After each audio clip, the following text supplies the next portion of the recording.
Hey, what's up guys? Craig here and welcome back to Kitchen Casual, where today I'll be showing you how to make a vibrant and punchy version of the classic chimichurri sauce, which works great as a marinade or condiment on everything from steak to chicken or maybe even fish. It's a very simple recipe that only takes a few minutes to put together, and you can often make it with leftover herbs from something you recently made. Also, feel free to play with the ingredients and amounts to tweak this to your own palate. But first, today's video is brought to you by Prime Tech Mart, where you can grab software products like Windows 10 Pro licenses for extremely cheap. They've also got Office products and Vizio, as well as many more. You can save a lot of money on these keys with something like Windows 10 Pro. You can grab for just $21.43. It's a lifetime activation, so you don't ever need to renew it. You don't need to create an account with them in order to be able to buy it, and you get your key in just a matter of seconds. And if you hit up the links down in the description below and you want to save yourself an additional 20% off of any software over there, just go ahead and use my code JP20 at checkout, apply that, and it'll drop down 20%. So here on Windows 10 Pro for $21, we drop that down to $17 and you're fully activated for life. For more information, check out those links down in the description below along with the coupon code.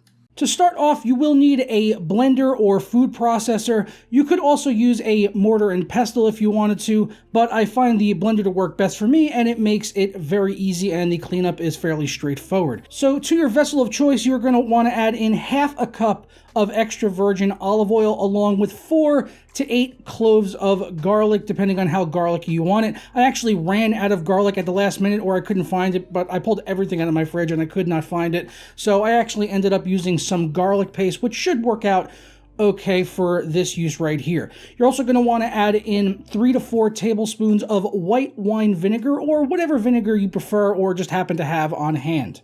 A big pinch of kosher salt, and as many grinds of freshly ground black pepper as you wish. I went with about 6 to 10 here in this batch of the chimichurri. 1/4 teaspoon of cumin, as well as red pepper flakes. Feel free to add more pepper flakes if you want it to be a spicy boy. At this point, also add in half to a full teaspoon of dried oregano. The green tips of a whole bunch of scallions, about 1.5 inches down the green part of the scallions, should serve enough for this batch.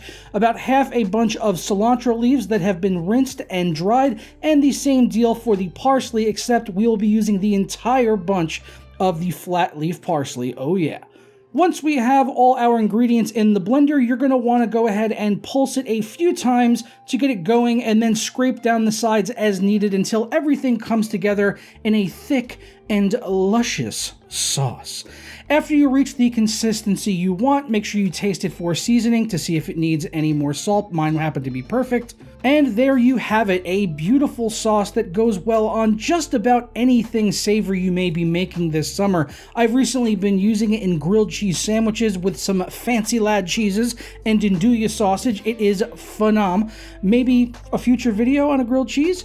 Please let me know down in the comments if you tried this recipe and what you think of it. It really does go well on just about anything. If you want to try it on tortilla chips, pasta dishes, all taste amazing. And of course, on some nice skirt steak off the grill would be an excellent pairing for your summer barbecues. Don't forget to drop a like on this video and subscribe for more Kitchen Casual. Ta-ra.